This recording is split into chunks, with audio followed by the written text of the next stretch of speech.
إن الحمد لله نحمده ونستعينه ونستغفره ونعوذ بالله من شرور أنفسنا ومن سيئات أعمالنا من يهده الله فلا مضل له ومن يضلل فلا هادي له وأشهد أن لا إله إلا الله وحده لا شريك له وأشهد أن محمدا عبده ورسوله أما بعد فإن خير الحديث كتاب الله وخير الهدي هدي محمد صلى الله عليه وسلم وشر الأمور محدثاتها وكل محدثة بدعة وكل بدعة ضلالة وكل ضلالة في النار.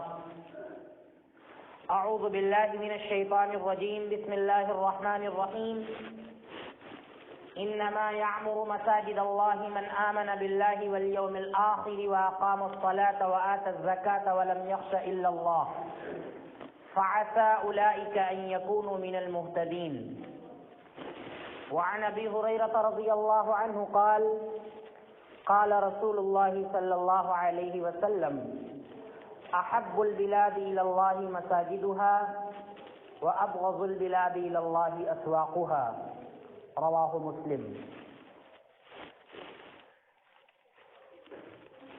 محترم اسلامی و دینی بھائیوں،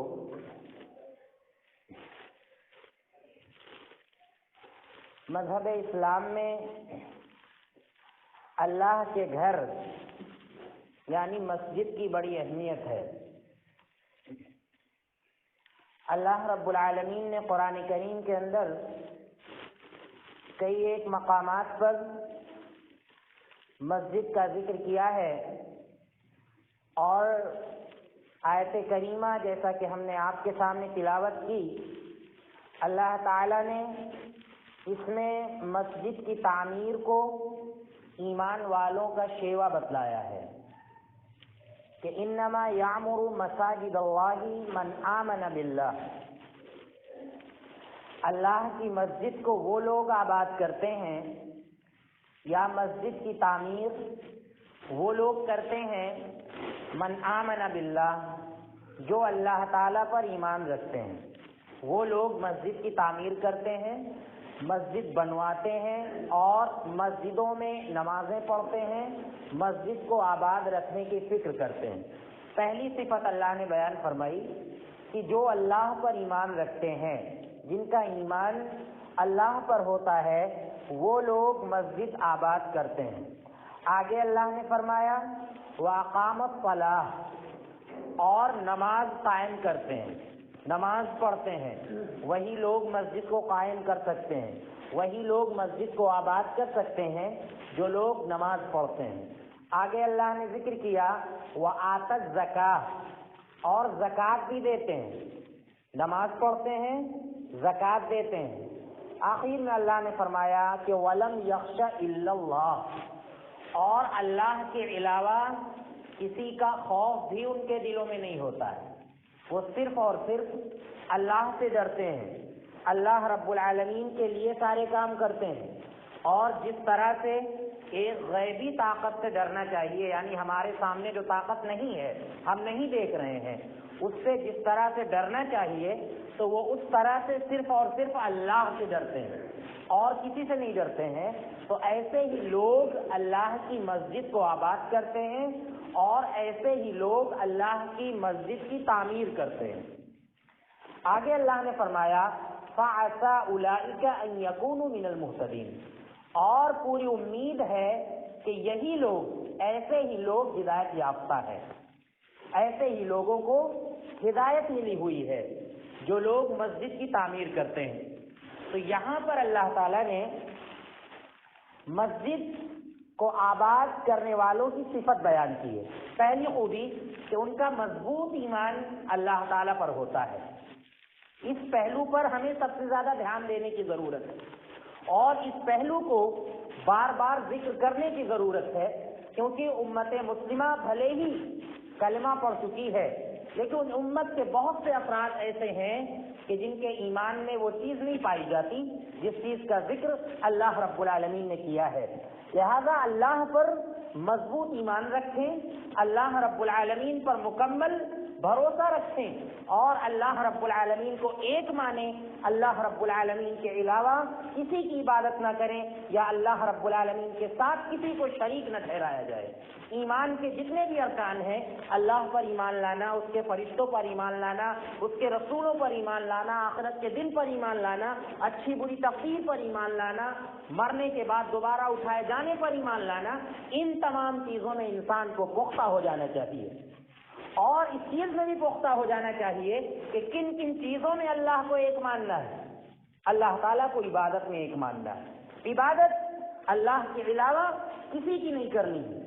سب سے پہلے اللہ رب العالمین کو عبادت میں ایک ماننا ہے، اللہ رب العالمین کو رب ہونے میں ایک ماننا ہے۔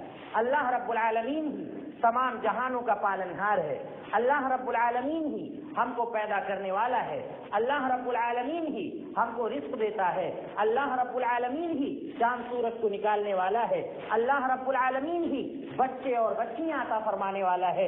یہب لمن یشاء اناثا ویہب لمن یشاء الذکور ویجعل من یشاء عقیما۔ اللہ رب العالمین جس کو چاہتا ہے بچیاں ہی بچیاں عطا فرماتا ہے، جس کو چاہتا ہے بچے ہی بچے عطا فرماتا ہے، اور جس کو چاہتا ہے اللہ رب العالمین بانجھ بنا دیتا ہے، اس کے ہاں بچے ہی نہیں ہوتے ہیں، اور جس کو چاہتا ہے اللہ رب العالمین بڑھاپے میں ابراہیم علیہ السلام کی طرح اسماعیل کو عطا فرما دیتا ہے۔ تو یہ اللہ رب العالمین کی قدرت ہے۔ تو اللہ رب العالمین پر کیسے ایمان لانا ہے، یہ چیز جاننا ہمارے لیے بہت ضروری ہے۔ تو سب سے پہلے اللہ کو عبادت میں ایک مانا جائے، پھر اس کے بعد اللہ رب العالمین کو رب ہونے میں ایک مانا جائے کہ اللہ رب العالمین ہی ہمارا رب ہے۔ تیسری چیز یہ ہے کہ اللہ رب العالمین کے ناموں پر ایمان لایا جائے۔ اللہ رب العالمین رحمان ہے، بندہ بھی رحم کرتا ہے، اللہ رب العالمین بھی رحیم ہے، بندہ بھی دیکھتا ہے، اللہ رب العالمین بھی دیکھتا ہے، لیکن بندہ ایک محدود انداز میں دیکھتا ہے، لیکن اللہ رب العالمین کے دیکھنے کی کوئی حد نہیں ہے۔ اللہ رب العالمین ہر وقت ہر جگہ ہر انسان کو دیکھتا ہے۔ اللہ رب العالمین ہمارے دلوں کو دیکھتا ہے، واللہ علیم بذات الصدور۔ اللہ رب العالمین ہمارے دلوں کے بھیدوں کو جانتا ہے، ہم کیا کرنے والے ہیں یہ سب اللہ رب العالمین جانتا ہے۔ تو علیم اللہ بھی ہے، علیم بندہ بھی ہے، لیکن دونوں کی صفت میں زمین و آسمان کا فرق ہے۔ اللہ رب العالمین کی مثال دنیا کے کسی بندے سے نہیں بیان کی جا سکتی، نہ تو اللہ رب العالمین کی کیفیت بیان کی جا سکتی ہے۔ لہذا ان چیزوں میں جو لوگ پختہ ہوتے ہیں، اللہ رب العالمین فرماتا ہے کہ یہی لوگ مسجدوں کو آباد کرتے ہیں، واقام الصلاۃ، جو نمازوں کی پابندی کرتے ہیں، ایسے ہی لوگ مسجدوں کو آباد کرتے ہیں۔ لہذا نمازوں کی پابندی بھی بہت زیادہ ضروری ہے، ورنہ اللہ رب العالمین فرماتا ہے کہ فخلف من بعدهم خلف اضاعوا الصلاۃ واتبعوا الشهوات فسوف يلقون غیا، کہ ان نبیوں کے بعد بہت سی قومیں ایسی آئیں، بہت سے لوگ ایسے جانشین بنے جنہوں نے نمازوں کو ضائع کیا، نمازوں کو ضائع کیا، نمازیں پڑھی ہی نہیں، نمازوں میں سستی کی، یا نمازوں کی تعداد اپنی طرف سے بنا لی کہ اللہ نے 5 وقت کی نماز فرض کی ہے، ہم 3 وقت کی پڑھ رہے ہیں، ہم 4 وقت کی پڑھ رہے ہیں، یا نماز کے اندر اطمینان کا فقدان ہے، اطمینان ختم ہے، جلدی جلدی ہم نماز پڑھ رہے ہیں۔ اللہ رب العالمین فرماتا ہے کہ انہوں نے نمازوں کو ضائع کیا، واتبعوا الشہوات، اور اپنی خواہشات کی پیروی کی۔ اللہ جیسا چاہ رہا تھا ویسا نہیں کیا، اللہ رب العالمین کے رسول محمد صلی اللہ علیہ وسلم جیسا چاہ رہے تھے ویسا انہوں نے نہیں کیا۔ اللہ رب العالمین فرماتا ہے کہ فسوف یلقون غیا، ان قریب ایسے لوگ جہنم کی گھاٹی میں داخل ہوں گے، جس کا نام غیا ہے، دوزخ کی گھاٹی میں اللہ رب العالمین ایسے لوگوں کو داخل کرے گا جو لوگ نمازیں ضائع کرتے ہیں۔ لہذا واقام الصلاۃ وآت الزکاۃ، زکات دیتے ہیں، جو مسجد کو آباد کرتے ہیں وہ لوگ زکات کی ادائیگی کرتے ہیں، غریبوں کا خیال رکھتے ہیں، ان کے مال میں اللہ فرماتا ہے کہ حق معلوم، ایک مقرر حصہ ہوتا ہے جس کو وہ لوگ غریبوں پر خرچ کرتے ہیں، وہ لوگ ایسا ضروری سمجھ کر کرتے ہیں، اللہ کے علاوہ کسی کا خوف ان کے دل میں نہیں ہوتا ہے، تو ایسے لوگ مسجد کو آباد کرتے ہیں۔ اللہ نے فرمایا فَعَسَىٰ أُولَٰئِكَ أَن يَكُونُوا مِنَ الْمُهْتَدِينَ، امید ہے اور قوی امید ہے کہ یہی لوگ ہدایت یافتہ ہیں، ایسے ہی لوگوں کو ہدایت ملی ہوئی ہے۔ تو بتانا مقصود ہے مسجد کی کیا اہمیت ہے۔ آپ دیکھیے اللہ کے رسول صلی اللہ علیہ وسلم کو ہجرت کا حکم ہوا، آپ نے مکہ سے مدینہ کی طرف ہجرت کی، مکہ چھوڑا آپ نے اور مدینہ کی طرف آئے۔ مدینہ آنے سے پہلے اللہ کے رسول صلی اللہ علیہ وسلم قباء میں ٹھہرے، اور بہت زیادہ دن تک نہیں ٹھہرے تھے. آپ کو چونکہ مدینہ جانا تھا، زیادہ دن تک نہیں ٹھہرے تھے. آپ نے وہاں پر اپنے رہنے کا گھر تعمیر نہیں کیا، لیکن آپ کو فکر ہوئی کہ ہمارا گھر بھلے ہی تعمیر نہ ہو چل جائے گا، لیکن مکہ سے ہم جا رہے ہیں، اب ہمیں آزادی ملی ہوئی ہے، لہذا سب سے پہلے اللہ کے گھر کی تعمیر کرنی چاہیے. اللہ کے رسول صلی اللہ علیہ وسلم نے اسلام کی سب سے پہلی مسجد قباء کی بنیاد قباء میں رکھی، اور اللہ کے رسول صلی اللہ علیہ وسلم کو شدید ضرورت محسوس ہوئی کہ اپنا گھر بھلے ہی نہ ہو لیکن اللہ کی عبادت کے لیے ایک گھر ضرور ہونا چاہیے.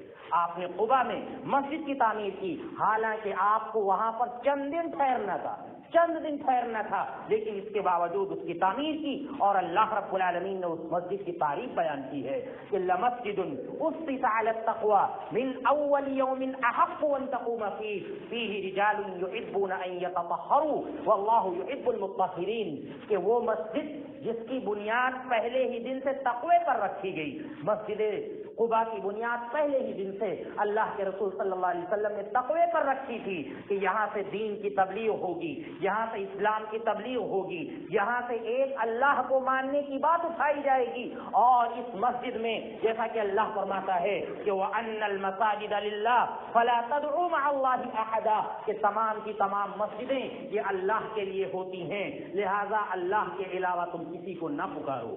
یہ مقصد تھا اللہ کے رسول صلی اللہ علیہ وسلم کا کہ یہ مسجد قباء بنائی جائے اور یہاں سے اسلام کی تبلیغ ہو، ایک اللہ کو ماننے کی آواز اٹھے. اس مقصد سے اللہ کے رسول صلی اللہ علیہ وسلم نے قباء میں مسجد بنوائی.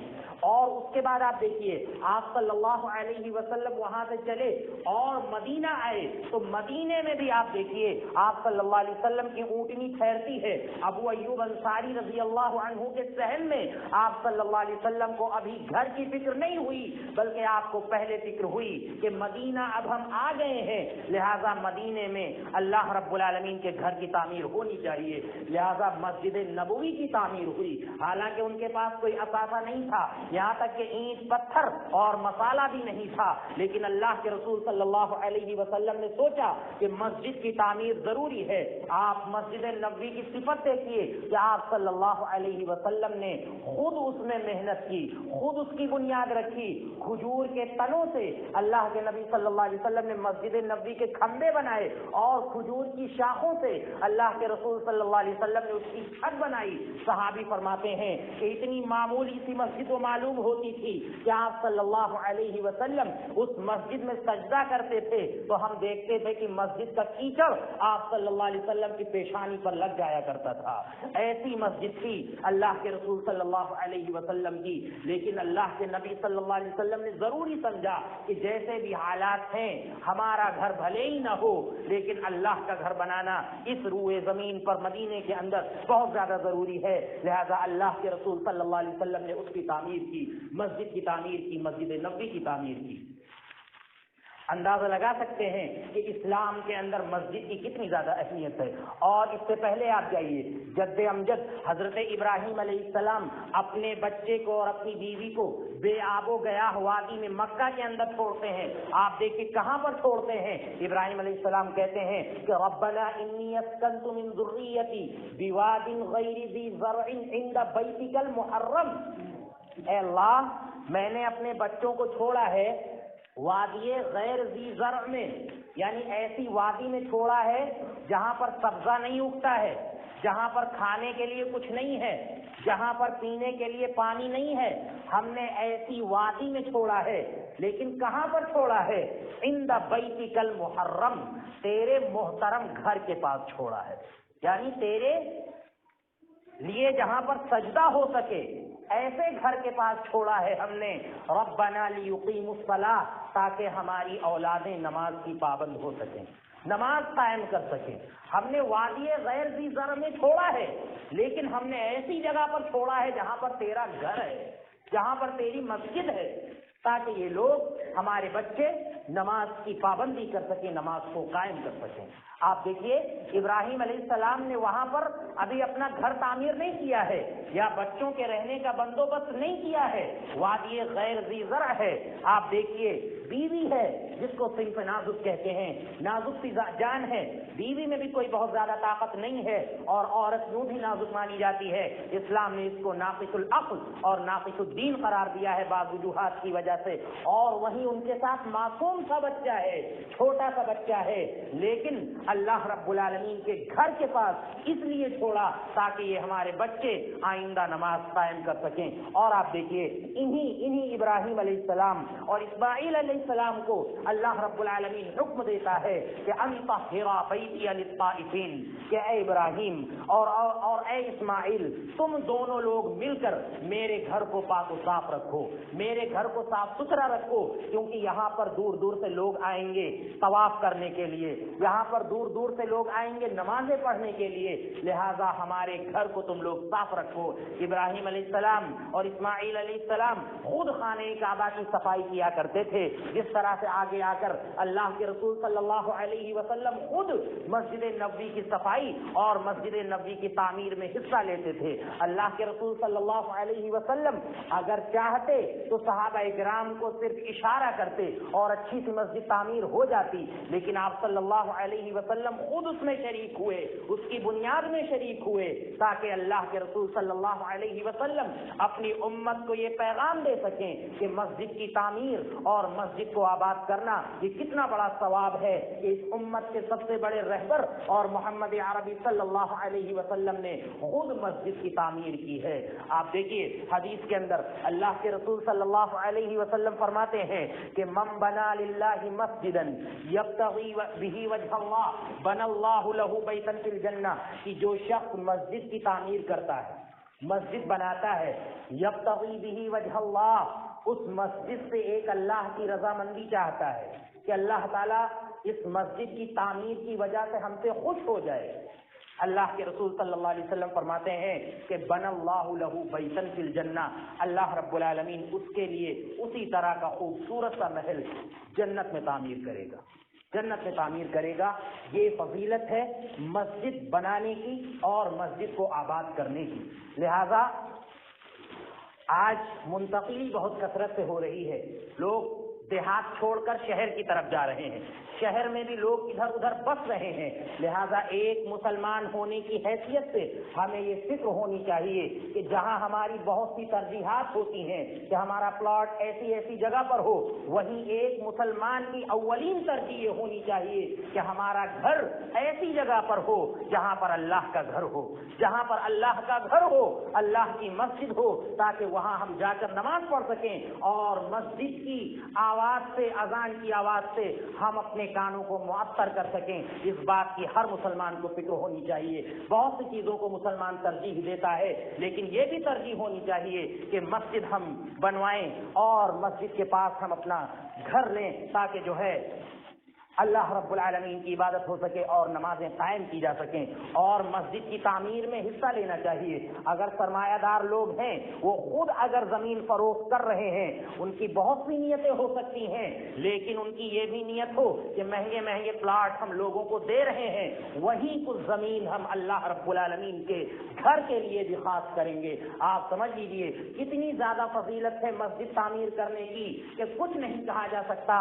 اللہ کے رسول صلی اللہ علیہ وسلم نے صرف اتنا بیان فرمایا ہے کہ اگر لوگ جان لیں کہ ما فی الصف الاول والاذان، کہ پہلی صف میں رہنے کا کیا ثواب ہے، مسجد کے اندر پہلی صف میں آ کر بیٹھنے کا کیا ثواب ہے اور اذان دینے کا کیا ثواب ہے، تو لوگ آپس میں لڑنے لگیں گے، پرچیاں ڈالیں گے کہ پہلے ہم مسجد میں جائیں گے، پہلے ہم مسجد میں جائیں گے، اور پہلے ہم اذان دیں گے، ہم اذان دیں گے، اس بات کی سب فکر کرنے لگیں گے۔ اللہ کے نبی صلی اللہ علیہ وسلم نے فرمایا آج مسجدوں میں اذان دینے والوں کو بہت معمولی سمجھا جاتا ہے، ہم معمولی سمجھ سکتے ہیں، لیکن اللہ کے رسول صلی اللہ علیہ وسلم نے فرمایا کہ المؤذنون اطول الناس اعناقا، یہ مؤذن قیامت کے دن ان کی گردنیں سب سے زیادہ لمبی ہوں گی، اپنے ثواب کو لینے کے لیے لپکنے والے سب سے آگے آگے یہی مؤذن ہوں گے مسجد کے. یہ فضیلت ہے مسجد میں اذان دینے کی. صرف اذان دینے کی اگر کوئی مسجد آباد کرتا ہے, تعمیر کرتا ہے, تو اس کی کتنی زیادہ اہمیت ہے. مسجد میں جھاڑو دینے کو انسان معمولی سمجھ سکتا ہے, ہم معمولی سمجھ سکتے ہیں, لیکن آپ دیکھیے ایک کالی سی عورت مسجد میں جھاڑو دیا کرتی تھی, اس کا انتقال ہو گیا. صحابہ کرام نے نبی صلی اللہ علیہ وسلم کو بتانا بہت ضروری نہیں سمجھا اور بغیر بتائے اس کی تدفین کر دی. اگلے دن دیکھا کہ وہ عورت نظر نہیں آ رہی ہے. اللہ کے رسول صلی اللہ علیہ وسلم نے لوگوں سے پوچھا کہ جو عورت مسجد میں جھاڑو دیا کرتی تھی آخر وہ آج نظر کیوں نہیں آ رہی ہے؟ صحابہ کرام نے کہا کہ ان کا تو انتقال ہو گیا اور ان کو دفن بھی کر دیا گیا. اللہ کے رسول صلی اللہ علیہ وسلم غصہ ہوئے, نہ بتانے پر غصہ ہوئے کہ تمہاری نظر میں وہ بھلے ہی معمولی عورت رہی ہوگی لیکن اللہ کے نزدیک اس کا بڑا اونچا مقام تھا, کیونکہ وہ اللہ کے گھر میں جھاڑو دیا کرتی تھی. لہذا اللہ کے رسول صلی اللہ علیہ وسلم نے کہا کہ ہم کو اس کی قبر بتاؤ, ہم اس کی قبر پر جا کر نماز پڑھیں گے اور اس کے لیے دعا کریں گے. وہ بڑی اہم عورت تھی جس کو تم نے معمولی سمجھ کر دفن کر دیا. تو یہ فضیلت ہے مسجد کے اندر جھاڑو دینے کی. تو آپ اندازہ لگا سکتے ہیں کہ مسجد کی کتنی زیادہ اہمیت ہے اور کتنی زیادہ فضیلت ہے. مائی عائشہ رضی اللہ عنہا فرماتی ہیں کہ امرنا رسول اللہ صلی اللہ علیہ وسلم ببناء المساجد فی الدور وان تنظف وتطیب. عائشہ رضی اللہ عنہا کہتی ہیں کہ اللہ کے رسول صلی اللہ علیہ وسلم نے ہم کو حکم دیا کہ محلوں میں, گلیوں میں, علاقوں میں مسجدوں کی تعمیر کی جائے, مسجدوں کی تعمیر کی جائے, مسجدیں بنائی جائیں. وان تنظف, اور ان کو صاف ستھرا رکھا جائے, مسجدوں کو صاف ستھرا رکھا جائے. وتنظف وتطیب, اور مسجدوں کو خوشبودار رکھا جائے, مسجدوں کو خوشبودار رکھا جائے. اللہ کے رسول صلی اللہ علیہ وسلم نے باضابطہ اس کا حکم دیا ہے. تو اس سے بھی آپ اندازہ لگا سکتے ہیں کہ مسجد کی کتنی زیادہ اہمیت ہے اور مسجد کی کتنی زیادہ فضیلت ہے. آپ دیکھیں مسجد میں آنے والوں کے تعلق سے ہم نے حدیث ذکر کی تھی پچھلے خطبات میں. آپ صلی اللہ علیہ وسلم نے فرمایا کہ 3 اعمال جو جہاد کے برابر ہیں, 3 اعمال جو جہاد کے برابر ہیں, اللہ کے نبی صلی اللہ علیہ وسلم نے فرمایا کہ ان میں سے ایک عمل کثرت الخطا الی المساجد, کثرت سے مسجد کی طرف آنا, مسجد کی طرف کثرت سے آنا. اللہ کے نبی صلی اللہ علیہ وسلم نے فرمایا کہ یہ جہاد کے برابر ہے. اور ہم نے آپ کو بتائی تھی ایک حدیث کہ 7 خوش نصیب جن کو اللہ تعالیٰ عرش کا سایہ نصیب کرے گا. اللہ کے رسول صلی اللہ علیہ وسلم نے فرمایا کہ ان خوش نصیبوں میں ایک وہ شخص بھی ہوگا کہ رجل قلبہ معلق فی المساجد, کہ ایسا شخص کہ جس کا دل مسجد سے لگا رہتا ہے, مسجد سے لگا رہتا ہے. فجر پڑھتا ہے تو ظہر کی ادائیگی کے لیے پریشان رہتا ہے, ظہر پڑھتا ہے تو عصر کی ادائیگی کے لیے پریشان رہتا ہے, اور اسی طرح سے راتوں کو مسجد کی طرف آتا ہے, دن کے اجالے میں مسجد کی طرف آتا ہے. اور اللہ کے رسول صلی اللہ علیہ وسلم نے فرمایا کہ بشر المشائین فی الظلم الی المساجد بالنور التام یوم القیامہ, کہ جو رات کے وقت اندھیرے میں مسجد کی طرف چل کر آتے ہیں, ایسے لوگوں کو مکمل نور کی بشارت ہے. یہاں پر تو وہ اندھیرے میں چل کر آ رہے ہیں, لیکن قیامت کے دن آخرت میں ایسے لوگوں کے لیے نور ہی نور ہوگا. مسجد نبوی کے ارد گرد کچھ زمینیں خالی ہوئی, خلت البقاء عند مسجد النبوی, مسجد نبوی کے نزدیک کچھ زمینیں خالی ہوئی.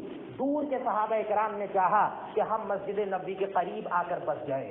اللہ کے رسول صلی اللہ علیہ وسلم نے کہا کہ تم ایسا کر تو سکتے ہو, آؤ قریب آ کر بس جاؤ, لیکن تمہارے لیے ایک اور آپشن ہے کہ تم وہیں پر رہو, اور اگر تھوڑی دور سے آؤ گے تو قدموں کی تعداد زیادہ ہوگی, قدموں کی تعداد زیادہ ہوگی, لہذا تم کو اور زیادہ ثواب ملے گا. لہذا یہ کہہ کر اللہ کے رسول صلی اللہ علیہ وسلم نے ان لوگوں کو وہیں پر رہنے کا حکم دیا کہ تم تھوڑا دور ہی صحیح لیکن وہاں سے چل کر آؤ گے اور کثرت الخطا الی المساجد میں تمہارا شمار ہوگا. اللہ رب العالمین تم کو اور زیادہ اجر اور زیادہ ثواب عطا فرمائے گا. تو یہ اہمیت ہے مسجد میں آنے کی اور مسجد کو آباد کرنے کی اور مسجد کے اندر نمازیں پڑھنے کی. لہذا مسجدوں کو آباد کرنا چاہیے, مسجدوں کی تعمیر ہونا چاہیے, اور مسجدوں کو صاف ستھرا رہنا چاہیے, مسجدوں کی اہمیت کو سمجھنا چاہیے. جیسا کہ اللہ کے رسول صلی اللہ علیہ وسلم نے فرمایا کہ انسان تنہا نماز پڑھ لے اور مسجد میں آ کر نماز پڑھے, دونوں نمازوں میں فرق یہ ہے کہ یہ نماز جو مسجد میں پڑھی گئی ہے جماعت کے ساتھ, اس کا ثواب 27 گنا